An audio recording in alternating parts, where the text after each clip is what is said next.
All right, everybody, welcome to the Thursday edition of Locked On NHL. I am Chris Maselli from Locked On Avalanche. With me today, Mr. Gil Martin from Locked On Islanders. If it's a Thursday, we are doing power rankings for today. We have our final four teams in the NHL playoffs, in the Eastern Conference Finals, and the Western Conference Finals. We take 5 players from each of those teams and we rank them. Well, not Gil and I, the entirety of the Locked On NHL podcast network, because I always have to preface that so people don't yell at you and I because we are presenting them. Don't shoot the messenger. Absolutely not. And we'll get into what we've got so far with the finals, the Eastern Conference Finals and Western Conference Finals. What is this Colorado Avalanche and Edmonton Oilers matchup going to give us in terms of goals? It seems like a lot. So let's get to it. You're Locked On NHL, your daily podcast on the National Hockey League. Part of the Locked On Podcast Network, your team every day.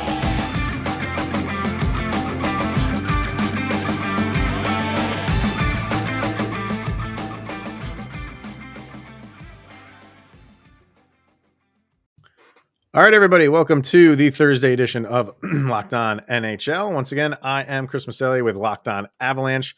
He is Mr. Gil Martin from Locked On Islanders. And like we said in the beginning, we will be discussing the power rankings for individual players from the final 4 teams that we have in the NHL playoffs. But first, thank you for making this your first listen of the day. That is always appreciated. And for right now, Gil, like I said, I host the Avalanche show, if you can't see what's going on behind me there. So what was your take just on the game in general? It was, for me, it was kind of what you would expect, but not what you would expect at the same time. I didn't think goals were coming at that rate. Can that keep up? You know what? With these two teams, maybe. I wouldn't be surprised. It looked like we were saying before we went on the air, take the over. I mean, go to Bet Online and take the over. But a lot of goals. I mean, this looked like I was watching Calgary and Edmonton from 1986. I mean, this looked like a flashback to fire wagon hockey, circa the late 80s. And, that was fun. Don't get me wrong. But haven't seen games like that, especially in the playoffs. Usually in the playoffs, it's harder to get time and space. The games are more physical and more tight checking. There was a lot of room out there for a lot of guys to do a lot of great things. And when you have 2 offensive teams like that, they're going to take advantage of it. They will take advantage of that time and space. And you mentioned, and they did. And the over under for game 1 was 6.5, according to Bet Online. For game 2, they raised it a goal. It's 7.5. I think you still take the over there, but I mean, at what point do they just keep? I mean, if the same thing happens in game 2, do they raise it another point to 8.5? Like, where could this end? Like, this could keep. Could we see an over under of 10.5, which is unheard of? Yeah, in the playoffs, that's insane.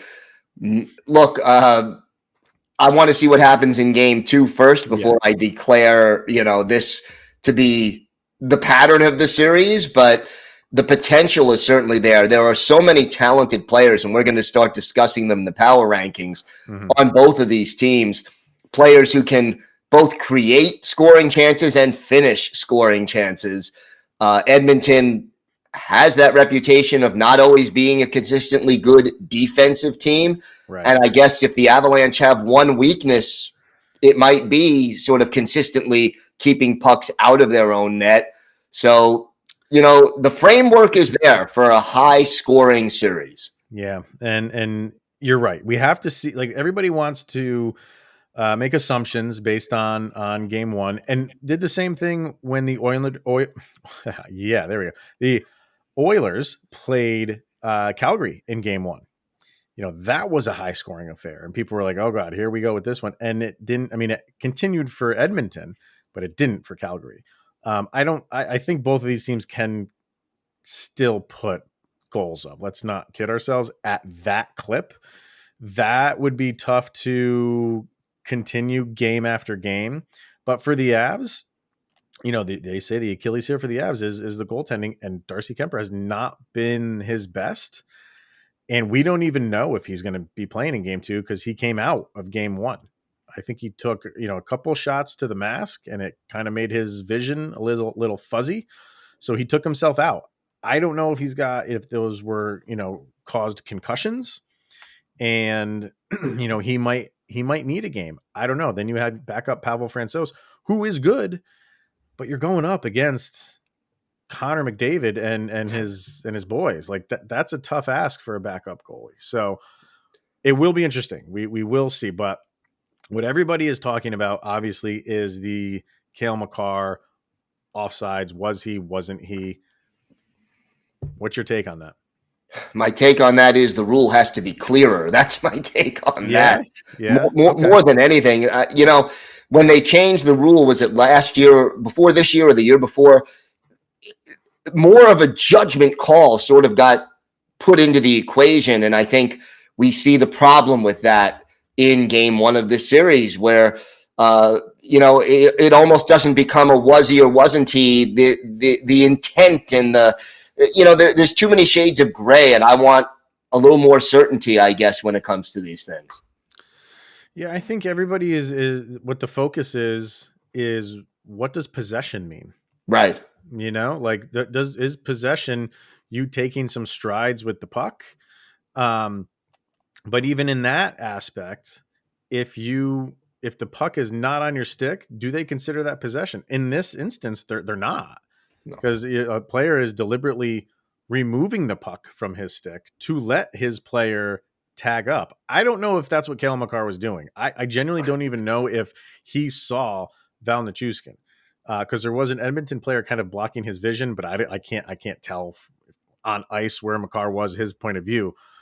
But he was moving so quick, I don't even know if he knew Nichushkin was there. But other people want to say he's Kayle Mccarr and he doesn't make mistakes. So he knew exactly what he was doing. And if he knew that I'm just going to leave this puck off of my stick for 2 inches, you are assuming the refs are going to see that. Yeah. And the guy who made the call was on the other end of the ice. The ref was on the other end of the ice where the linesman was. And I guess by the letter of the law, they got it right. And I think everybody was like, no, this isn't going to count. And then when it was shown and explained, they were like, okay, I kind of get it. So it's like everybody moved from one end to it was like, remember the movie Hook? When Rufio was there and he's like, who do you want to be with, Pan or Rufio? And everybody was moving back and forth. Like they went to one side and they were like, no, it doesn't count. But here's the video. Here's the visual evidence. Here's the rule.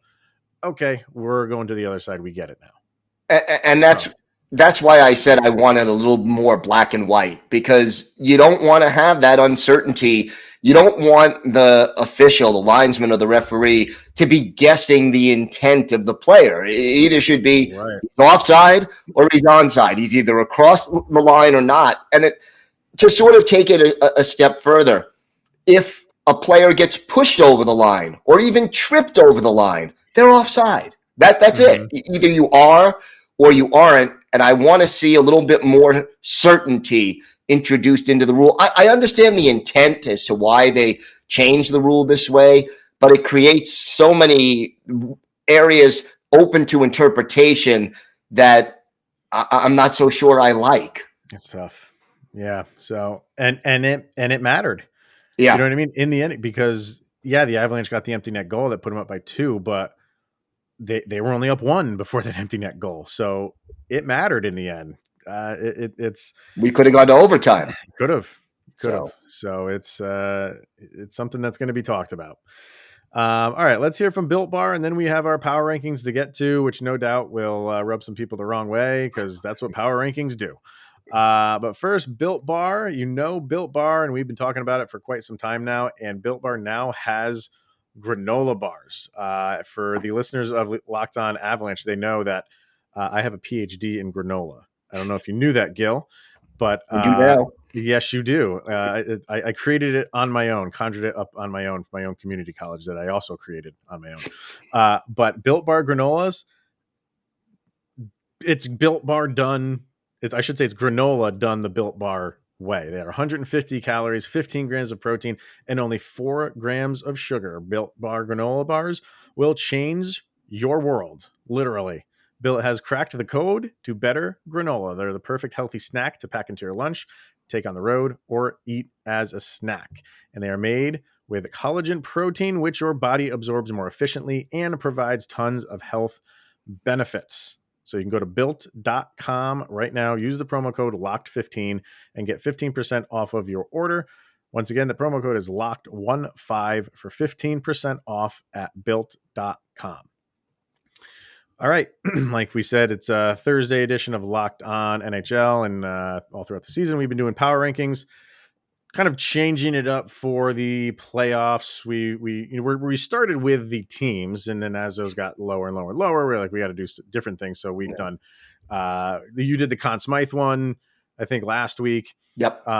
We've just done awards and different things like that. So today we're going to take the 4 teams left, take 5 players from each of those teams, 3 forwards, 2 defensemen, and a goalie, and we rank them. Well, like I said in the beginning, Gil and I don't. It's from a vote across the Locked On NHL network. So let's get those up on the screen now. We'll go full screen with that if you're watching on YouTube. If you're listening, we'll go through these. I'll kind of read them off and then kind of pick them apart. Obviously, at number 1, you have Connor McDavid. It's kind of anticlimactic lately for the past couple of years with rankings in the NHL because he's always at number 1. Nathan McKinnon, number 2. Leon Draisaitl, 3. Andrei Vasilevsky, 4. Igor Shesterkin, 5. Kayle Mccarr, 6.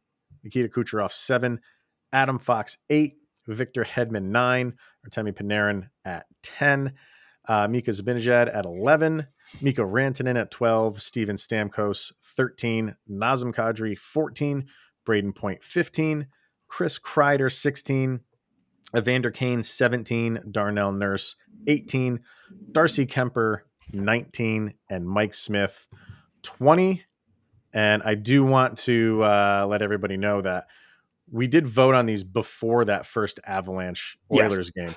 So the performance by those 2 goalies did not push them down because of that game. They were down there before that game even dropped. Now, is this based on their performance in the playoffs so far or the entire season?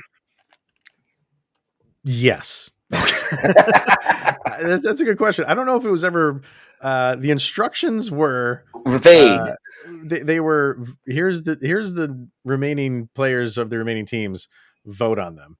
So the way I did it, I voted on how they've been performing in the playoffs. Right. It doesn't look like that's what everybody did. No. And if it was something where there was like a tiebreaker, I'd go into the regular season. That's kind of how I did it. I can't speak for the other hosts. I don't know. But yeah, we'll take it in 5s. Is it like, how is your top 5? Is that okay for you? Is there anybody just outside of the top 5 that you think should have cracked it? Yeah. I would not have put, based on his playoff performance alone, Shesterkin to me doesn't belong in the top 5. He's been better as of late. Yeah, but he hasn't been the same guy he was for the majority of the regular season, where you take him out of the equation, the Rangers may not even make the playoffs, let alone, be fighting for the division title in the last week of the season.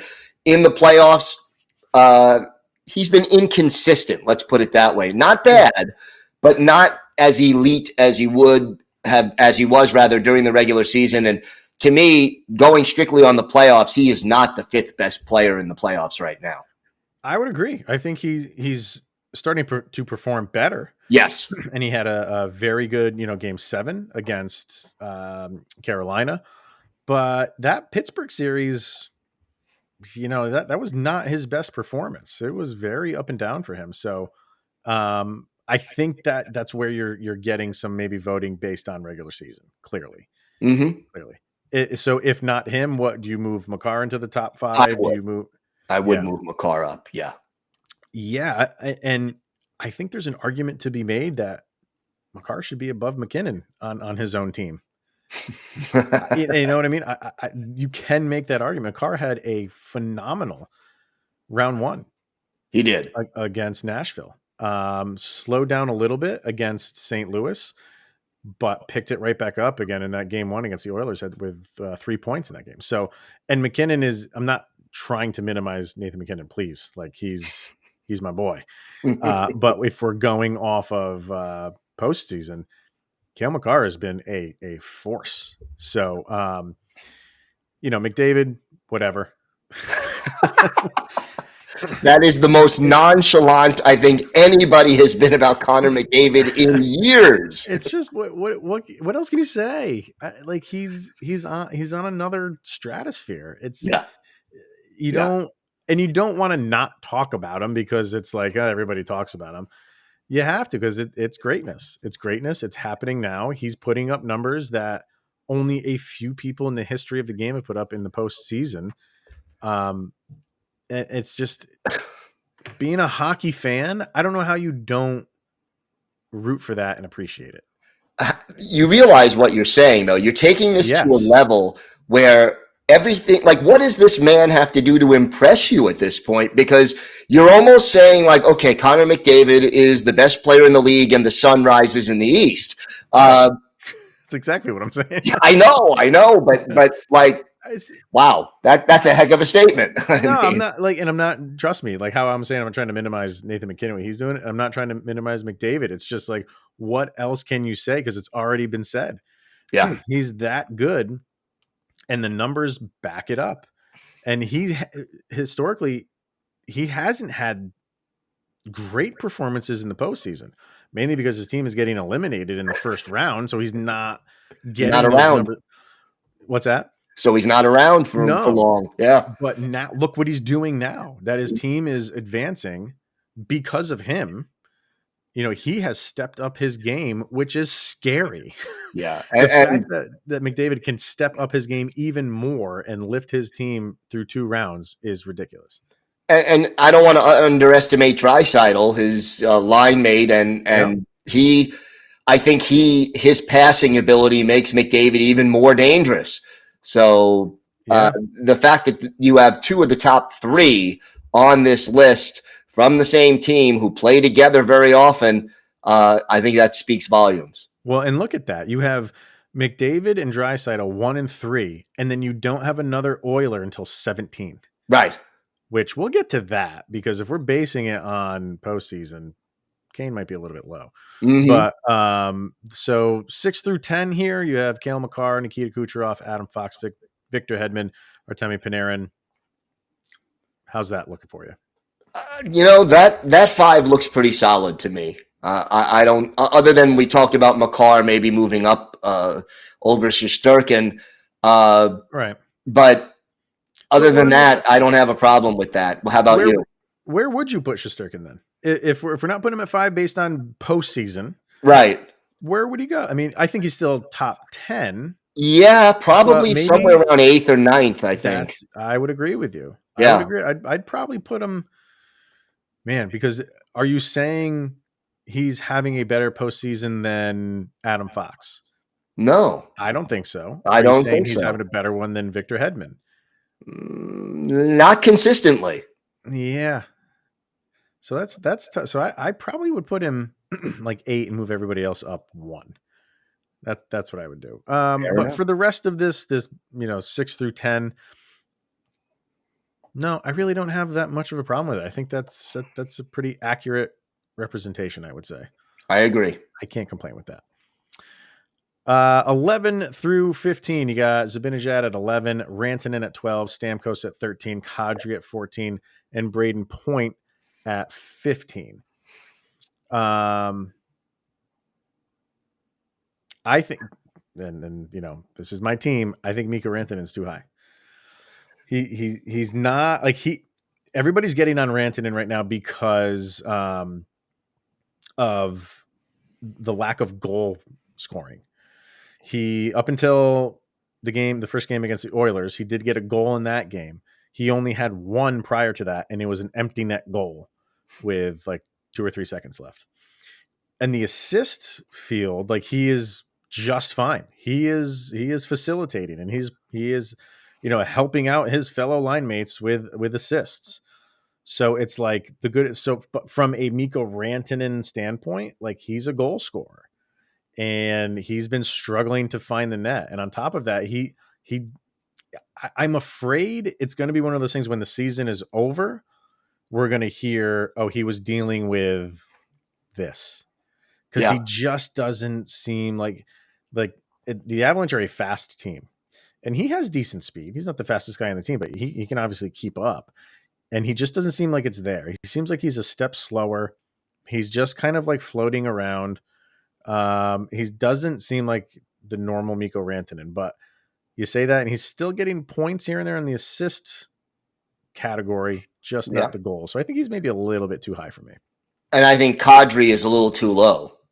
I think, and I'm not the biggest Nazem Kadri fan, but I think he's had a bigger impact than a lot of people expected. And then, maybe this is 2020 hindsight, but since Braden Point probably won't even play, they announced in this round coming up, maybe he's a little too high, only because he's not going to be there for the conference final, most likely. Did he? Because he got hurt, right? Right. Exactly. Yeah, what was it? Who? I remember. I can't remember who injured him. Not sure off the top of my head. Yeah, I remember the play, but yeah. So, but they said I didn't keep up with that. He's unlikely to appear in the conference final at all. Okay, all right, man, that hurts them. But yeah. Other than that, I agree with you. I would almost swap the Avs there with Kadri and Rantanen, and maybe even forgetting that Point isn't there for this round. Maybe even put Point up above Rantanen. I'd maybe move Rantanen down to 15. Well, I would actually move Kreider ahead of. There. I think he's too low on this list. We should. You know what I should say? Like, it's good that you're on this list. Yeah. You know what I mean? Like, even though you're 19 and 20, like that's not like you're the worst player in the league. You are a top 20 player of the remaining, all the remaining players for each 14 teams. But it's tough. You have those guys that should be up a little bit. I agree with you, Kreider. What were you saying? He should be above Rantanen, maybe? Yeah. I do. I think Rantanen maybe. And I'll tell you this: Evander Kane, also having a heck of an impact in these playoffs, maybe should be a little bit higher as well. Yes, and I know that will rub some people the wrong way. But I'm not his biggest fan either, especially off the ice. But well, there you go. Exactly. But on the ice, if we're sticking to on the ice, he deserves to be a little higher, I think. He's having a very good postseason. He is. He really is. And he had another one against the Avs. I don't know if he had anything other than that. He had an assist too. So he had a goal and an assist. So he's continuing to produce. And that the last five here, you got Kreider at 16, Kane at 17, Nurse at 18, and then Kemper and Smith, your last two goalies. Take the over. It's going to be, do you think Mike Smith got pulled? Darcy Kemper took himself out of the game. It's up in the air if Kemper comes back. Do you think Smith comes back after that? Do they give him, a redemption start? I think he'll get one more chance, but I wouldn't be surprised if the leash is short in game 2. And how quickly he's giving up goals if he is. Right. Because he gave up 4 before they pulled him. If it's another shooting gallery, it's just going to be, I don't think he's going to last very long. I don't know. We shall see. We shall. So if we were to do this, at the end of the conference finals, do you think how we maneuvered things will pretty much stay the same, or is there somebody on here like Evander Kane or like Chris Kreider that could have a really good conference final and move themselves up into the top 10 or even the top 5? I think there's a bunch of players on. I think almost every player on this list is capable of moving up, with the possible exception of the 2 Western Conference goalies, because I just see that as a high-scoring series in general, or at least not. I don't expect a lot of 2-1 games in that series. Let's put it that way. No, where the goalies are the dominant players. So. But I could see Kane, Kreider, Kadri, Rantanen, Zibanejad, Stamkos, all those guys on the right side of that column move over. could move up with a couple of a hat trick or a 2-goal game, and a very strong series in this conference final. Because look, we're picking the top 5 players from the top 4 teams in the league. We're talking about some pretty elite company here. If you're on this list, you've got the potential to move up. You're right. Yeah. And you like you said, with the exception of Kemper and Smith at 19 and 20, they're at 19 and 20, and they're on the the West Coast, the Western Conference Finals, and then you have Vasilevsky and Shesterkin 4 and 5, right? Like polar opposites. And you're going to see. I mean, we're recording as this Ranger game is going on. I saw that it was 1-1. It's 2-1 now. Up 2-2 now. 2-2. There you go. I think it was 7-3 at this point in the Avalanche game. So it's night and day. For being a hockey fan, you can watch a Western Conference final and see a ton of goals. And then if you want to see some good defense and some solid goaltending play, you can watch the very next day Eastern Conference teams. It's like the best of both worlds. This is great. You gotta love it. And then the winners, we're going to face each other, and then something's got to break. Yeah, well, we're going to find out if it's true that offense sells tickets and defense wins championships, right? we shall see. So, all right, that's going to be it for today. Leave your thoughts in the comments. I know when it comes to power rankings, people always have their thoughts. Please share yours in the comments of the YouTube channel or over on Twitter on the Locked On NHL Twitter page, or go to my Twitter page or Gil's Twitter page and yell at us, even though we had, very small portion to do with this. We can take the heat. So, all right, everybody, that's going to wrap it up for the Thursday edition. Thank you for tuning in. Always appreciated making it your first listen of the day.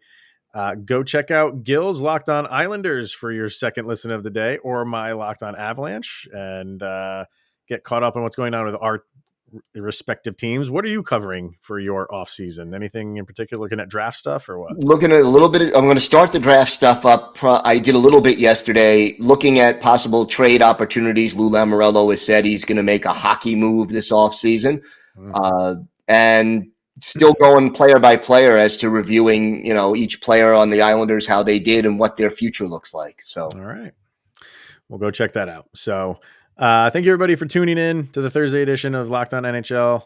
Once again, greatly appreciate it. And we will see everybody next week. I don't know if maybe we'll update these or we're coming up with something different. We shall see. But whatever it is, follow along. All right, everyone. Thanks again for tuning in. We'll see you guys next week. Enjoy the games.